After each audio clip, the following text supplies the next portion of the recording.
One of the most common mistakes that people make when they want more with someone is playing it too cool. Have you ever played it too cool? Not asking for things, not wanting to be demanding, not wanting to pester someone because you're worried that if you do, you will lose your value in their eyes. That your value comes from being chill, indifferent, easy, convenient, and that if you were suddenly to start asking for what you actually want, that person would leave. Now, before we go any further, because I have a lot of good stuff to say in this video, we want subscribers badly. So we'll put a subscriber thing, a button, hit that button, and hit it now. Be cool, Maddie. Be cool. Seriously though, hit the subscribe button or I will not continue. There's the famous monologue in the movie Gone Girl where she is talking about what it is to be a cool girl. Men always say that as the defining compliment, don't they? She's a cool girl. Being the cool girl means I'm a hot, brilliant, funny woman who adores football, poker, dirty jokes, and burping, who plays video games, drinks cheap beer, loves threesomes and anal sex, and jams hot dogs and hamburgers into her mouth like she's hosting the world's biggest culinary gangbang, while somehow maintaining a size 2, because cool girls are above all hot and understanding. Cool girls never get angry. They only smile in a chagrined, loving manner and let their men do whatever they want. Go ahead, shit on me. I don't mind. I'm the cool girl.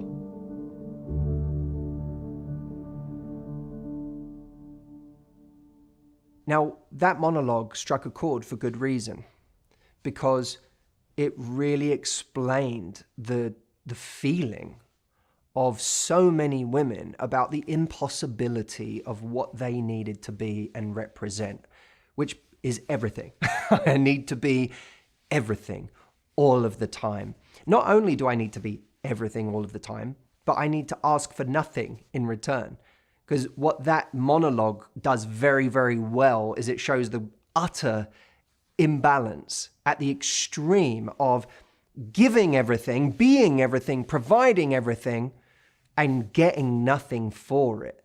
Just being this sort of vessel to be used for the juice to be wrung out of, with the guy not having to do anything to earn that. And it's that part of it that I want to pick up on, because I actually believe that real life, real relationships are much more hopeful, because there is this hidden secret to attraction psychology that is not revealed in that monologue. Now, I think that there is this perceived safety in being, I don't want to just say the cool girl, it could be the cool guy. For anyone who is going into dating with an insecurity that they are not enough, or that they have to try to hold on to someone, they have to try to prove their value. Anyone in that situation is susceptible to slipping into the cool girl or the cool guy mask, right? Because it is a mask, because we don't feel that cool, really. We do care more than we let on. We do want more than we're telling someone we want. And things are pissing us off and upsetting us more than we're actually saying. But it's a mask that we put on because we think that that's what someone wants. It feels safe to do it because it means, A, you're less likely to reject me if I don't ask for anything, if I don't make life difficult for you, if I just please you, which is that typical people pleaser mindset. As long as I ask for nothing and give you everything, you'll still want me in your life. But there's also this knowledge that if someone does reject us, we can just go, I wasn't even really asking for anything anyway, so I wasn't rejected. I wasn't asking for anything. So there's a lot of protection, or at least what we see as protection and safety in being that. The problem is, it's actually the opposite. It makes us more likely to be taken advantage of, either by someone who is oblivious to the fact that we're giving everything and they're giving very little in return and just takes us for granted, or taken advantage of by someone much more malevolent who sees this as a golden opportunity to manipulate and take advantage of someone who will never ask for anything in return and will just go along with it. But there is another reason why being the cool, indifferent person who gives a lot but doesn't ask for anything is really destructive for attraction. One of the things we have to understand about attraction is that for someone to continue to be attracted, they need to feel like they care. And the psychology of attraction that a lot of people miss is that what makes us care about something is investing in something. That's actually what makes us care. That's what makes us want to give more. Investing in something or someone actually makes us invest more. It becomes this, it gives us this momentum, right? Me and Jameson found a dog one day in LA. It was by the side of the street, and we were very careful not to name this dog because some part of us knew that we took this dog home, we gave it a little, that was a mistake when we cut its hair, because once we'd give him a little haircut and a wash, we started going, we've just invested a little bit in this dog. I remember that day thinking, we are not naming this dog. We're taking it to the vet. We're going to find out whose it is, and that's where it will stay or be killed. No, I didn't. I just want to say it did have a happy ending. It did not get killed because we put out the word on social media and said, does anyone want this dog? And one of our lovely previous retreat attendees said, I will take that dog. So it found a lovely home.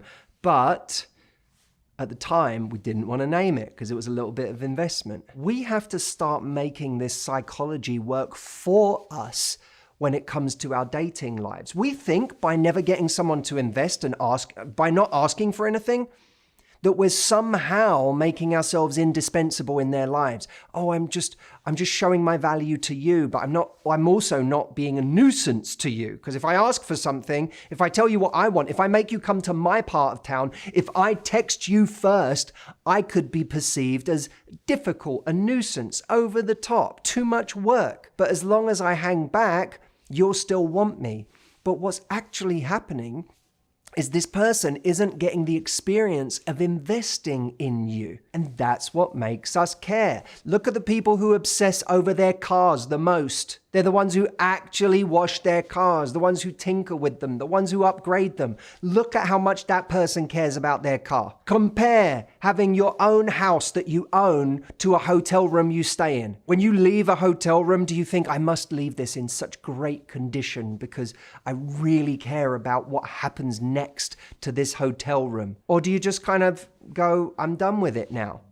I'm going to leave. Whereas the house that you buy, even if where you live is a tenth as nice as the hotel room that you rent for a night, you love that house because you invest in it, because it's yours, because you do the upgrades, because you do the thing, you give it love and care. And that's what makes you care about your house. Why would we think it's any different with us in dating? The shocking, unexpected truth is that people will care about us more. They will want more with us if we actually get them investing in us. And while that doesn't mean that someone we just met we should make huge demands of, it does mean we should pay attention to ourselves and our behavior when the pendulum swings all the way to the other direction, because we are afraid, we are insecure. And that is what the cool girl and cool guy mask really is. So what's my message in this video? I want us to start becoming a little more brave, a little less cool, a bit more courageous, a little more honest, and a little less reverent, dare I say, in making demands of someone. Whether that is something small, like, and this may not seem like a demand, but being okay with texting someone first, because screw it. That's what you felt like doing. And if they don't text back or they don't respond in good time, then fine.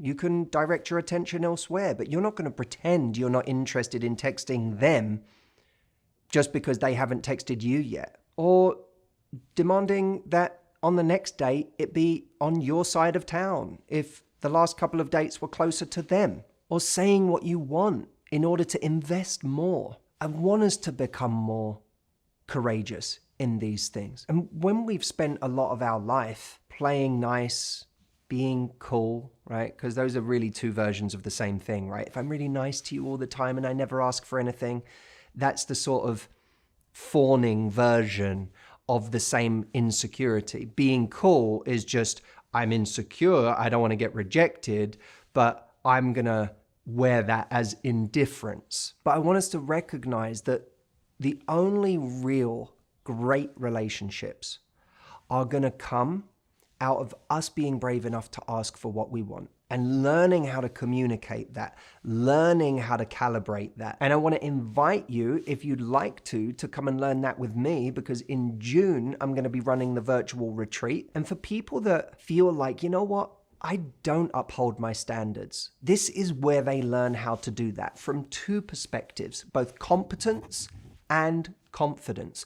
Competence is knowing how to communicate a standard, is knowing what to do when someone pushes back on that standard. It's knowing how to hold yourself with confidence and with composure in those moments where you feel the tension of your standard meeting their desire for convenience or to have it exactly the way they want that doesn't line up with the way that you want things to be. Navigating those situations is one of the most amazing skills we can ever learn in life. And once we have it, it's like a superpower. You know that because you know there are people you admire that are so good at asking for what they want. They're so good at communicating their standards, and they don't do it in a way that's aggressive or offensive or difficult. They do it in a way that just feels bold and sexy and like they're in control, and it makes them attractive. That's the really interesting thing, is that when we start being confident in what we want and confident enough to ask for it, it becomes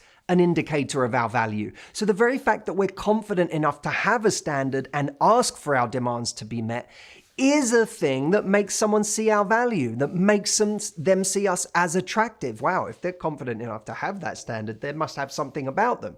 There must be something to this person. So you can even change the way someone feels about you simply by having a standard that you stick to. But the other part of what we do on the virtual retreat is we help people find their confidence. Competence is knowing how to communicate a standard. Confidence is believing that you are worthy of that standard, is believing that you are going to meet someone who's going to see that standard and is going to be willing to meet it. Instead of thinking all the time, I'm going to scare them off, they're not going to want me if I want more, or if I ask for more, if I'm difficult. We have these, and a lot of them just come from trauma, come from times in our life where asking too much got us punished, or where, we learned to placate people in our lives. We learned to do whatever we could to be significant, where we learned to have to vie for someone's attention, where we didn't have healthy relationships growing up or in our early dating lives. And so we just never learned what it was to connect to our value in this area. And what we do on the virtual retreat is I actually get you connected to your value. Because when you're connected to your value, you can actually do what I'm talking about in this video. You won't break at the first sign of tension from someone else, or at the first sign that someone is starting to back off, because that is the worst thing we can possibly do. Is the moment someone starts to back away, we break our standard. And I've been doing this 15 years now, and that is something I see many times a day in the people I work with. So if you want to come and do this with me in June for 3 days on the virtual retreat, this is your chance. And by the way, it's one of the last chances you'll get, because it's right around the corner now. And once this is over, there isn't another virtual retreat this year. And if you miss this, then you could be missing out on another year of progress. And I promise you, once you can learn all of my dating advice in the world through these YouTube videos, but until you connect to your value and you learn how to stay strong in your standards, in your demands, and learn how to communicate them, nothing will change. And that's what we do together on the virtual retreat. The link is mhvirtualretreat.com. Come join us over there. I look forward to seeing you. I can't wait to spend these 3 days together. And let me know what you thought of this video. I'll see you soon.